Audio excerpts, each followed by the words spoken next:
আমাদের মধ্যে ইতিমধ্যে কিন্তু বিভাজন, এবং এই বিভাজনের সুযোগে আমরা লক্ষ্য করছি আওয়ামী লীগের মিছিল ডে বাই ডে বড় হচ্ছে। অনেক গুরুত্বপূর্ণ বিষয়গুলোতে রাজনৈতিক দলগুলো একমতে আসতে পারছে না।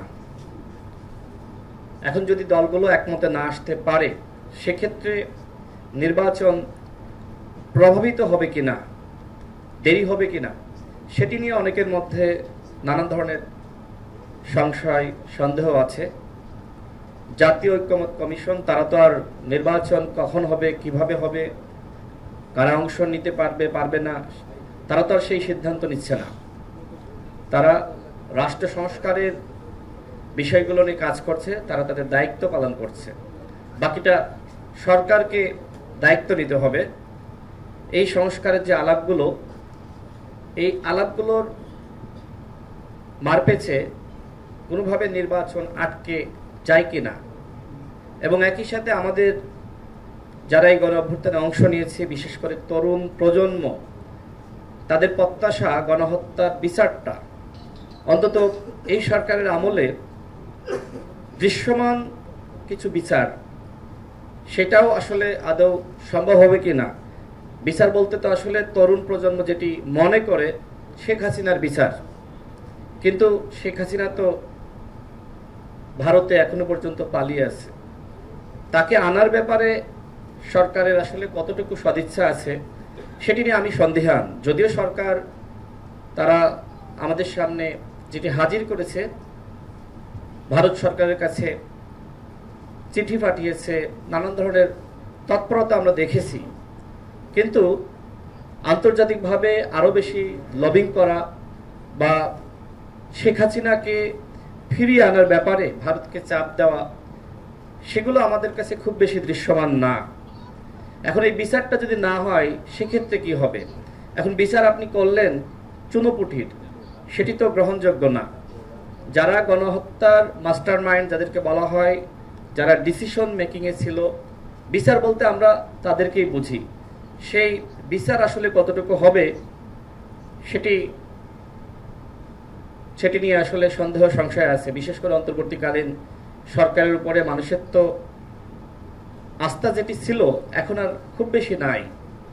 যত দিন যাচ্ছে সরকারের উপরে মানুষের অনাস্থা, ভরসার জায়গাটা কমছে।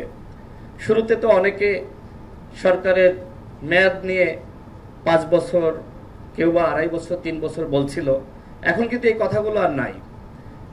এখন যখন মোটামুটি মানুষ বুঝতে পারছে যে সরকার যে কাজগুলো আসলে সরকারের কাছে খুবই গুরুত্বপূর্ণ ছিল, সরকার চাইলে করতে পারত, সেই কাজগুলোতে সরকার গুরুত্ব দেয়নি।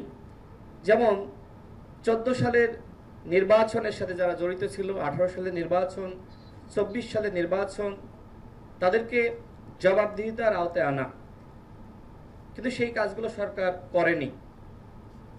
এছাড়া এই 3টি নির্বাচনকে অবৈধ ঘোষণা করা, সেটিও করেনি। জনপ্রশাসনের সংস্কার আমরা প্রত্যাশা করেছিলাম যে যারা আওয়ামী সুবিধাভোগী কর্মকর্তা, তাদের বিরুদ্ধে সরকার কার্যত ব্যবস্থা গ্রহণ করবে,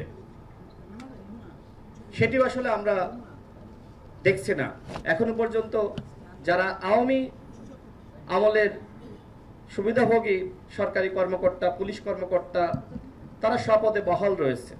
সুতরাং এই যে ফ্যাসিবাদী সিস্টেম, যেটা আসলে ভাঙ্গার জন্য জনগণ রাজপথে নামলো, সেটা কিন্তু এখনো পর্যন্ত ভাঙ্গা হয়নি। শুধুমাত্র হাসিনার পতন হয়েছে, ফ্যাসিবাদের কোনো পতন হয়নি।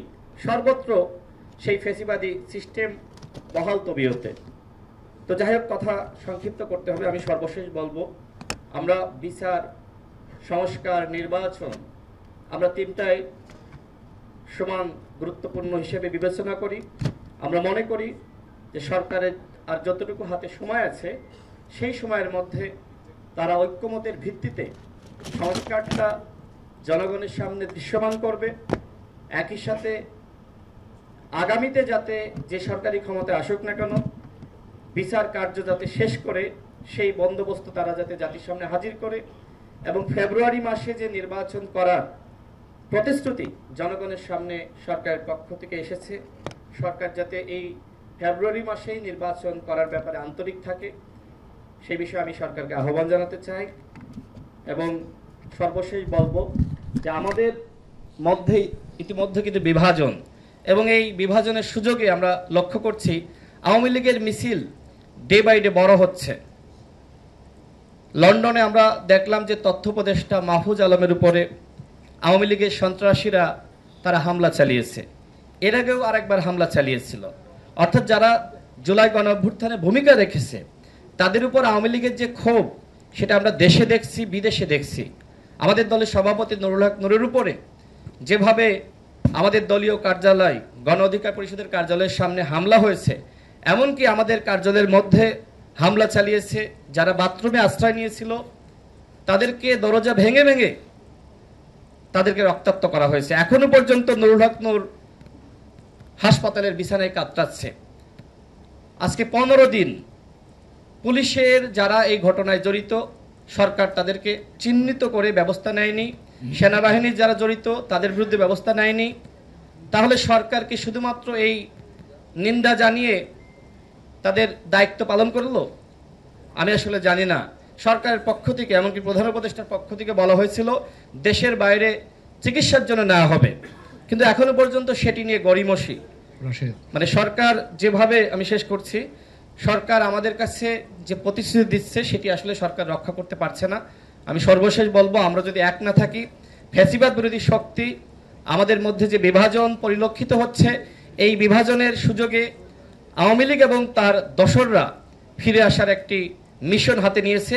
এই মিশন এখন আমরা সাকসেস হতে দিব নাকি আমরা ব্যর্থ করব? যদি আমরা আওয়ামী লীগের এই ফিরে আসাকে আমরা বন্ধ করতে চাই, সেক্ষেত্রে এই ফ্যাসিবাদ বিরোধী ঐক্যের যেটি নষ্ট হয়েছে সেটি ফিরিয়ে আনার কোনো বিকল্প নাই। আসুন আমরা এক থাকি, এক থেকে আমরা সবাই এই দেশটাকে গঠন করি।